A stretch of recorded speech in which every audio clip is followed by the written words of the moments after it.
we will not be here this evening to commemorate Yom HaShoah.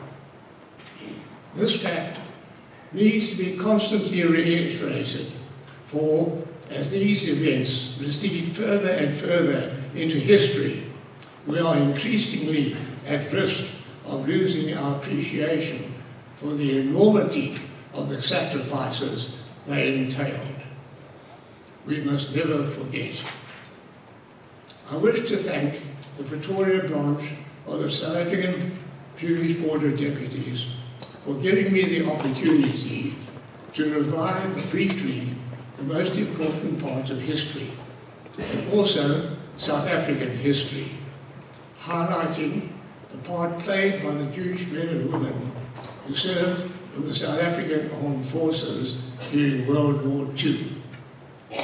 I speak as one of those few remaining veterans worldwide of that great conflict, an honour I share here tonight with Willie Pockway, now in his 95th year, while I am his junior, only being in my 94th. In September 1939, the Prime Minister of Great Britain, Neville Chamberlain, announced that Britain and France had declared war against Nazi Germany. In South Africa, this sparked a crisis. The then Prime Minister, General Barry Hertog, believed that South Africa should remain neutral, while his deputy, General Jannie Smuts, instead believed that South Africa should align itself with the European democracies. A fractured cabinet led to the issue being taken to Parliament, which, during an epic session, ended up voting for war. As a result, Hertog resigned as Prime Minister and was succeeded by Smuts. His grandson, Philip Weyers, we are pleased to have with us this evening. A few days later, South Africa entered the fight against Nazi Germany. This decision created a particular problem for the South African Jewish community, which, as a result of Nazi massifications, followed Hitler's rise to power in Germany, was dealing with a resurgence of anti-Semitic movements such as the Osama Bromfach.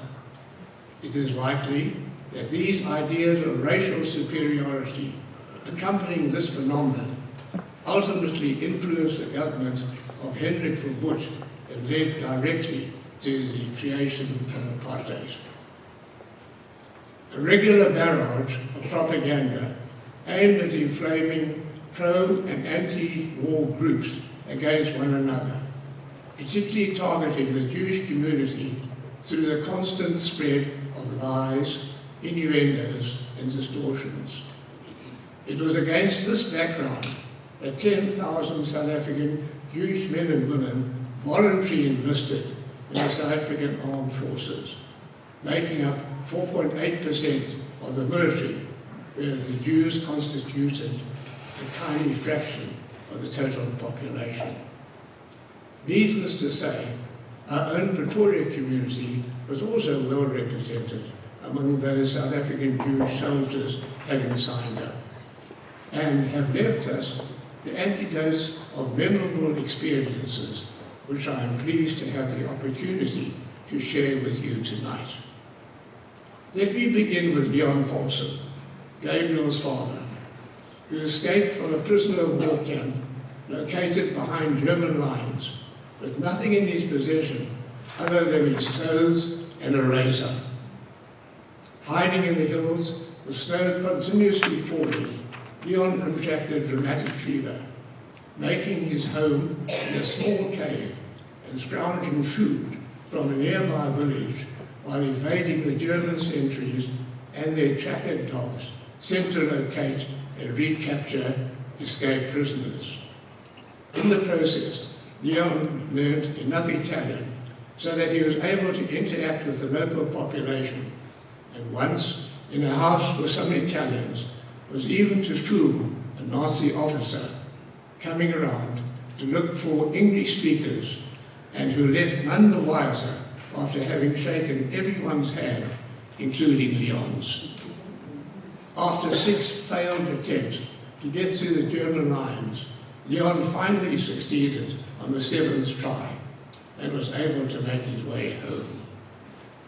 In contrast was Oscar Gelgert, who at the age of 35 was told he was too old to engage in the military effort as an aviator.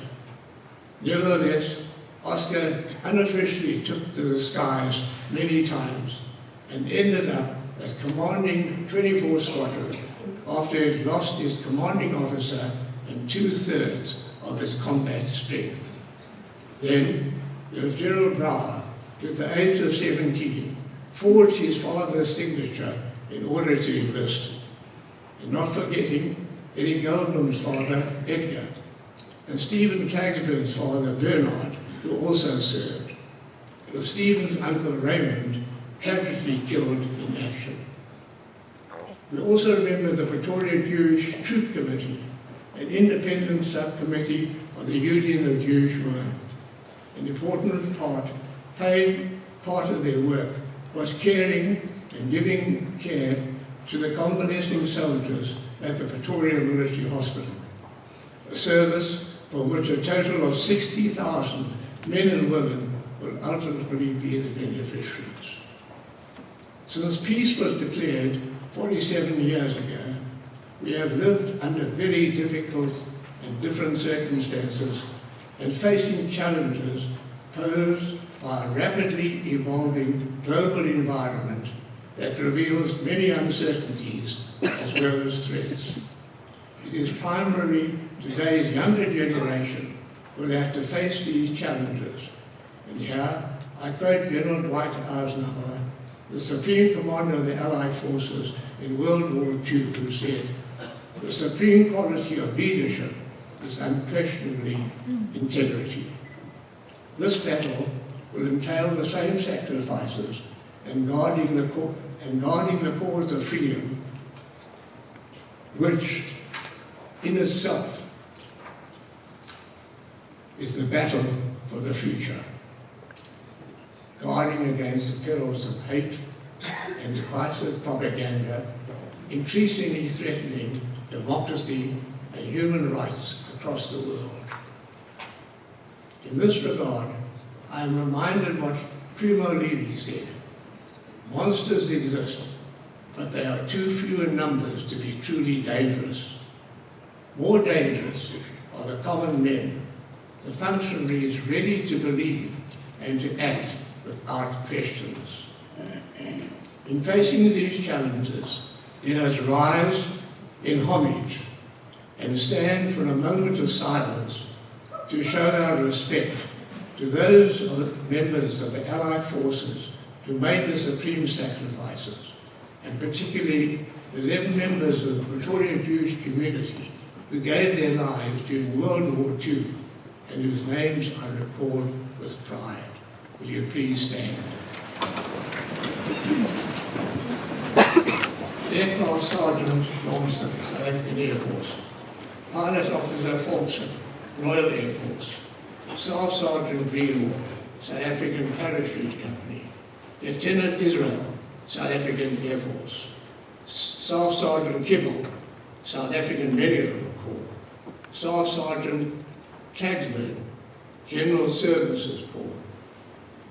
Lance Bombardier Meyerson, South African Artillery.